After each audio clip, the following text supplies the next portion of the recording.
Avant de vous parler des comportements qu'ont ces gens, je vais d'abord vous montrer que cette image du clown va bien plus loin qu'une simple image ou un rôle social. Ce n'est pas juste un symbole ou une interprétation, c'est quelque chose qui traverse les époques, qui prend différentes formes selon les cultures, mais qui reste identique, comme si ces entités prenaient cette forme pour se présenter à nous. Donc, dans le vase de la Grèce antique, dans plusieurs vases, on retrouve notamment ce clown, donc avec les cheveux qui fait vachement penser à ça.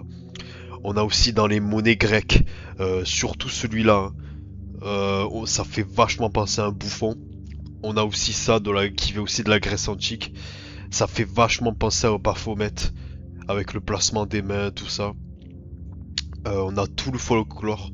Donc le folklore japonais, on peut voir cette espèce de nez bizarre qui fait penser aussi au nez qu'ont les clowns. Les masques Oni, hein, cet aspect assez démoniaque, assez clownesque qu'ont la forme de ces masques. On a aussi Kali.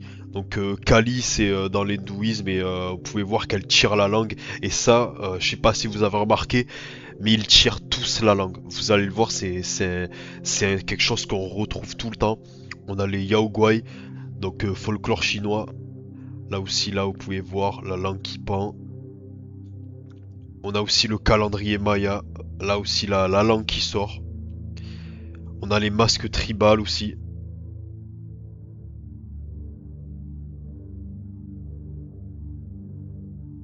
Et on a les Haka.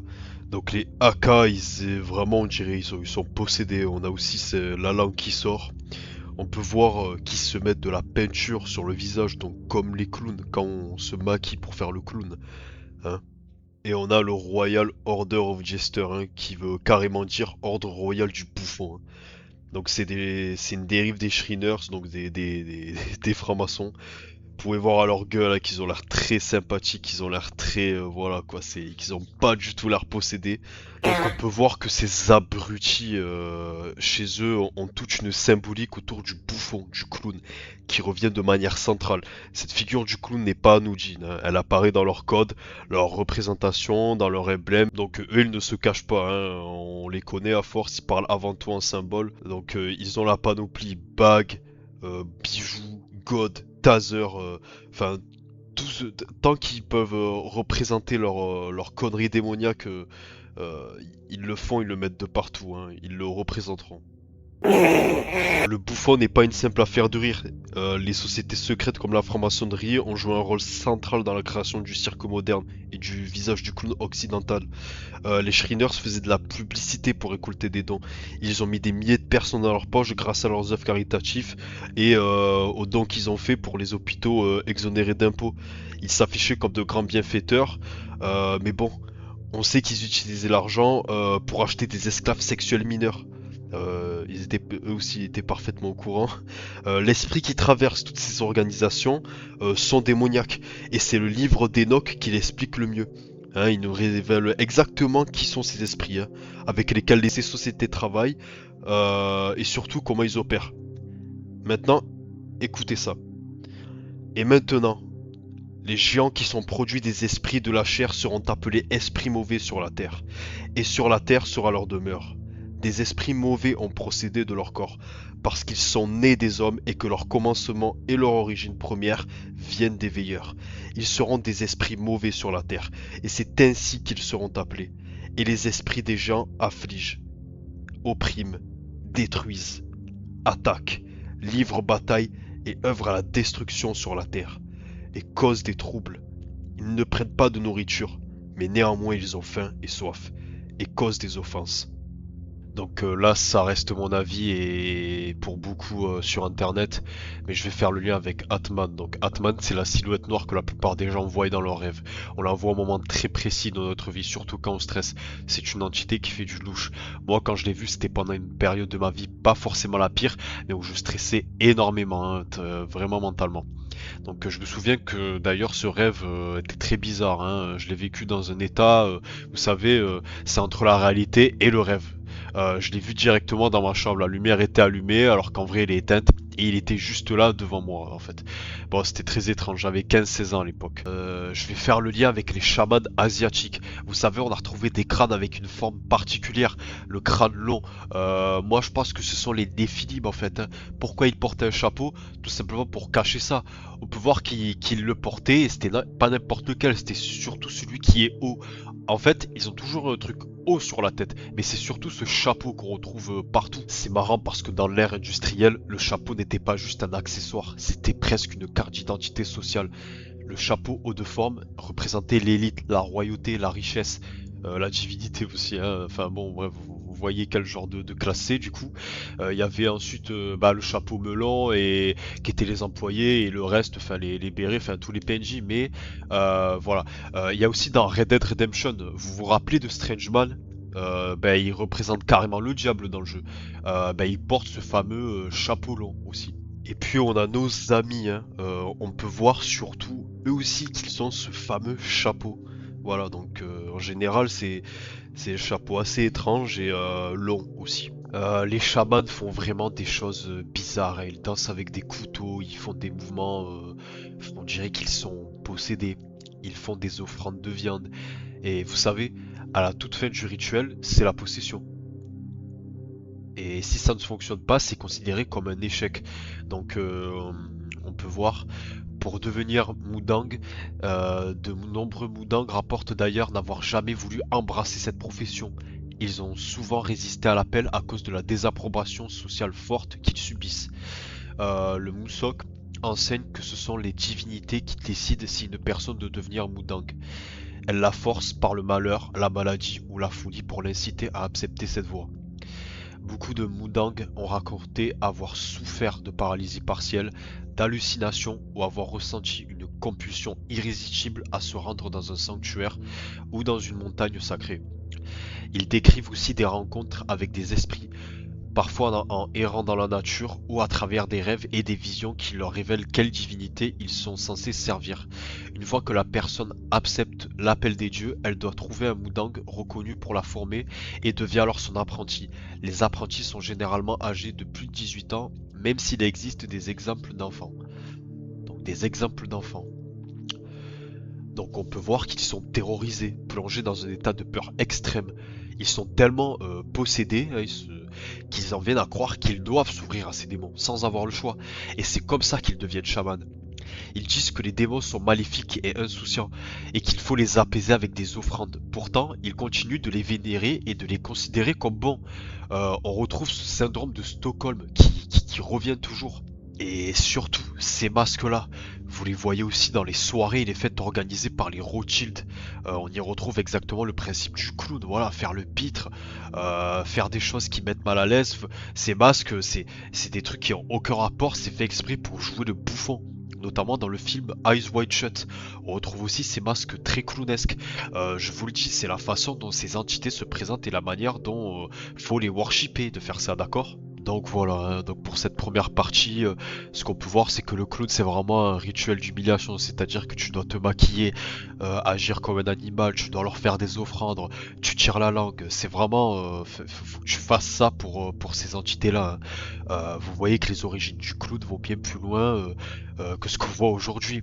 Vous pouvez faire le lien direct avec les gens qui tirent la langue dans les selfies. Moi perso j'ai une très mauvaise expérience avec tous ces gens, hein, que ce soit des PNJ.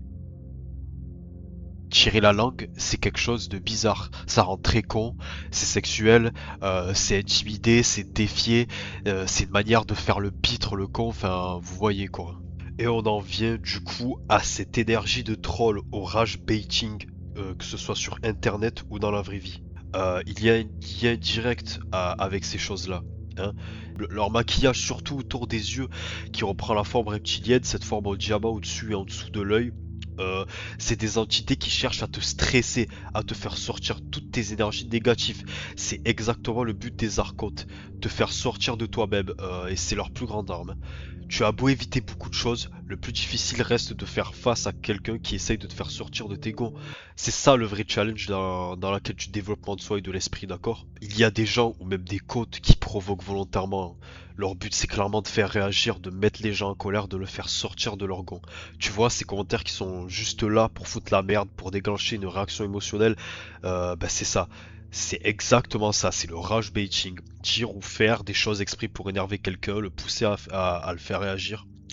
Ce que j'ai remarqué, c'est que ce comportement tourne autour de la même chose. Provoquer, se moquer, chercher une réaction, que ce soit en ligne ou dans la vraie vie, à l'école par exemple, je pense qu'on a connu ça, hein.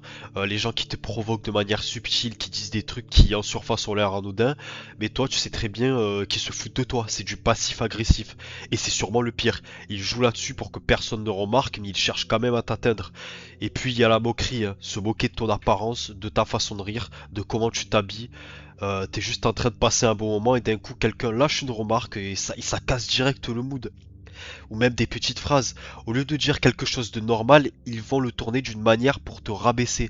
Par exemple, au lieu de dire tu fais jeune, ils vont dire t'as une tête de bébé. Hein, c'est toujours dit d'une façon pour te descendre.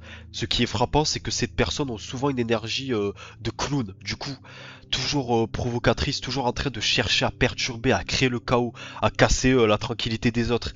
Et j'ai l'impression que c'est presque instinctif chez eux, comme s'ils avaient besoin de provoquer, de faire réagir, de créer de la tension.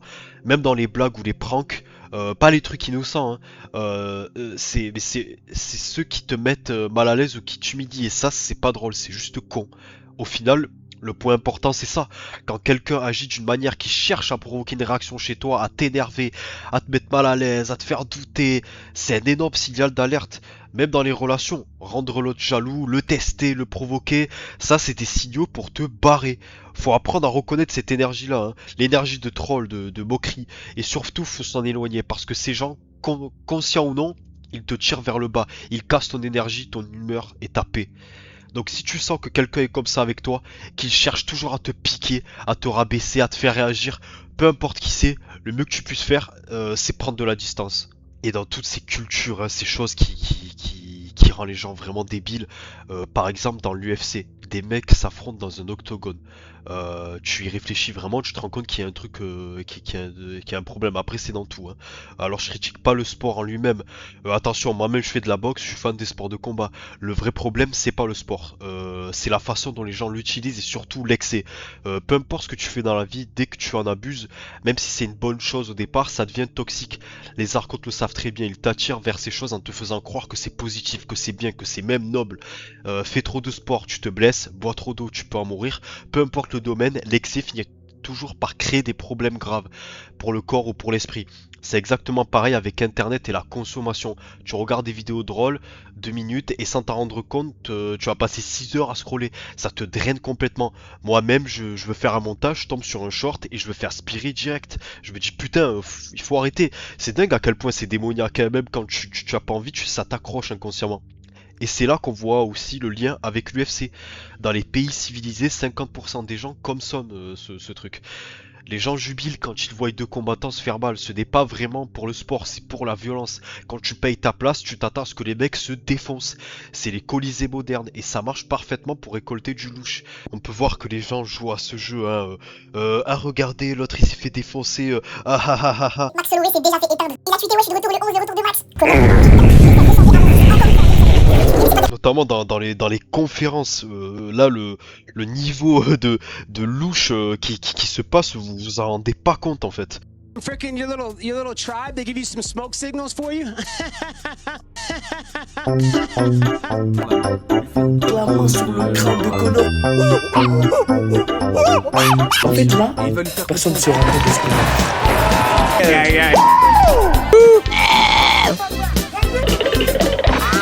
Tu vas mettre du... Cette énergie que les entités récupèrent à travers les émotions fortes, donc la souffrance, la peur, la haine, l'amour, l'amour toxique.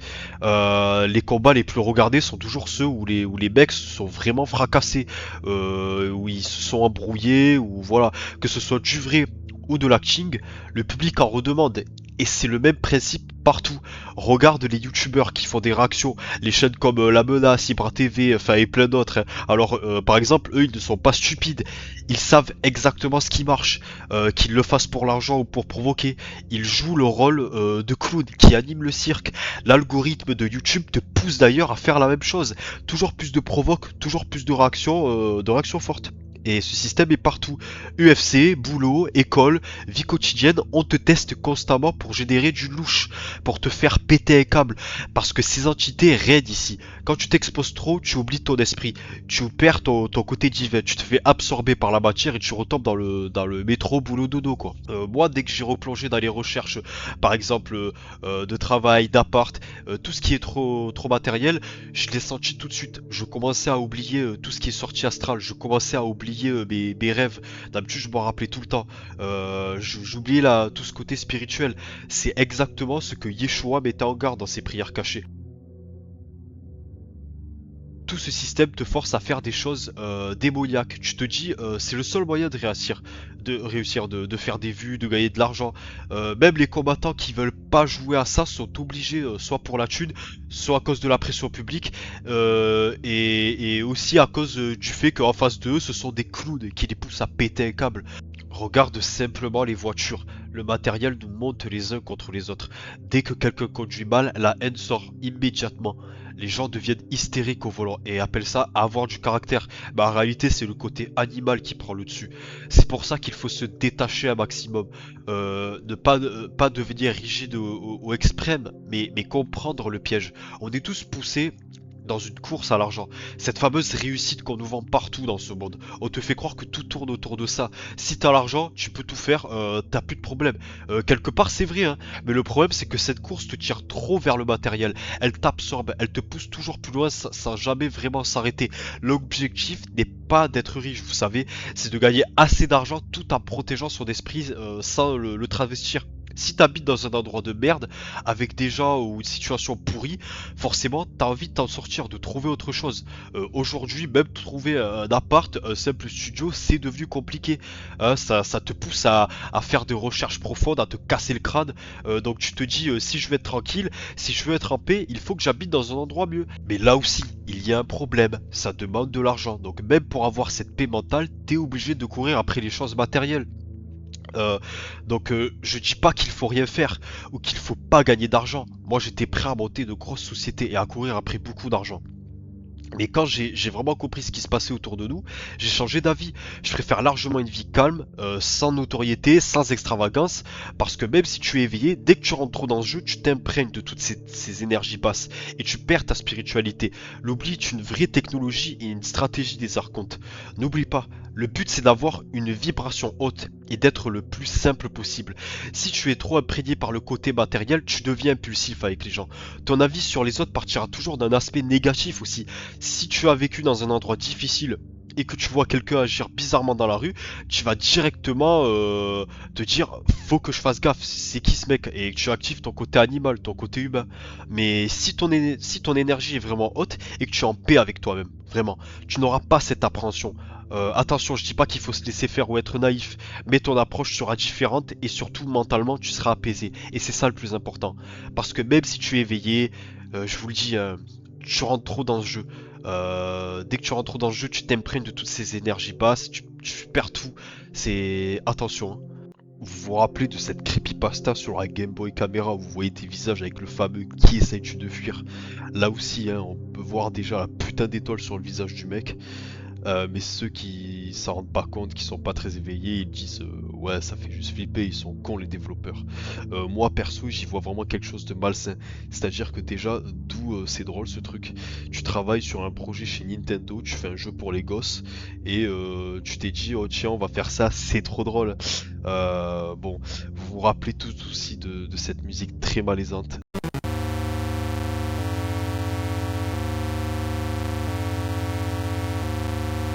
Ça fait peur pour les gosses en fait, mais pour les adultes ça te fout direct dans une situation de malaise. De toute manière, toutes ces histoires de creepypasta, d'horreur sur internet, ces films d'horreur, c'est fait pour générer du louche, c'est vraiment mauvais. Donc du coup, je sais pas qui sont ces mecs là qui ont fait ça sur la Game Boy Camera. C'est dégénéré, mais je sais pas s'ils font partie de sectes bizarres. Mais en tout cas, c'est fait exprès. Hein. Dites-vous bien ça. Mais de toute manière, tout est voulu. Dans les jeux vidéo, il y a de nombreuses histoires flippantes. Enfin, les développeurs ont fait exprès de mettre ça, hein, soit parce que c'est tout simplement des dégénérés, ou alors inconsciemment, hein, mais surtout parce qu'il y a aussi une pression derrière tout ça, à mon avis, je pense de quelque chose de plus haut que eux qui dirige ce monde. Parce qu'ils savent que les enfants y jouent. Vous savez, faire du louche pour les enfants, ça récolte beaucoup. Alors, excusez-moi d'être explicite, mais par exemple, pour un cannibale, selon leur témoignage, la viande d'un bébé, d'un enfant est plus tendre que celle d'un adulte. Et d'ailleurs, on va aussi parler vite fait de l'adénochrome. Enfin, adrénochrome, enfin bon, bref. Alors, j'ai pris un article pour vous décrire vraiment comment est fait l'adrénochrome. Comme ça, vous vous rendez compte. Donc, bien sûr, c'est Gros qui me le dit, donc il va dire selon la théorie. Donc, des enfants, parfois décrits comme très jeunes, sont enlevés et soumis à une torture extrême, à des violences sexuelles et à une terreur prolongée. Cette peur intense et cette souffrance font monter massivement leur taux d'adrénaline, donc épinéphrine, dans le sang, surtout au niveau des glandes surrénales. Au moment culminant de la terreur, souvent juste avant ou pendant le meurtre, le sang riche en adrénaline est prélevé. L'adrénochrome est ensuite extrait ou oxydé à partir de cette adrénaline.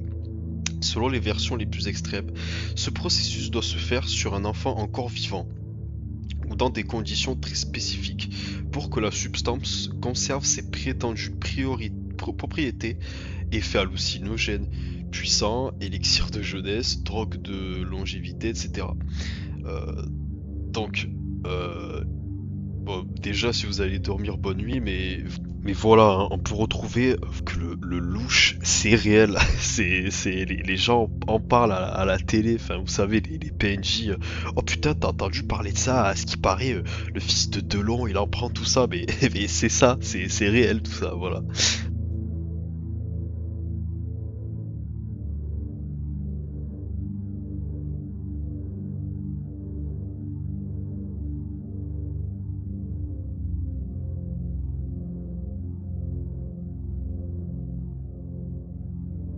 Donc Monstres et compagnie le montrait. Il montre toujours la vérité avec les films, hein, de toute manière. Donc le film se passe à Monstropolis, où les monstres utilisent les enfants comme ressources. Dans le film, c'est dit que c'est leur cri qui génère l'énergie. Tout est basé sur l'exploitation. On montre que ceux qui font ça, du coup, sont des monstres. Le méchant principal, donc le reptile, celui qui va attraper Boo, c'est un reptile. Et la copine de Bob Razowski, c'est une gorgogne. Et on montre surtout que c'est les riches qui font ça. Donc ça veut dire qu'au moment où vous regardez cette vidéo, où je fais cette vidéo, des réseaux tournent comme des entreprises. Il y a le fournisseur, le producteur, le distributeur et le consommateur. Des gens sont payés, ils ont un salaire pour exploiter, violenter et abuser des enfants. Et de l'argent circule vraiment.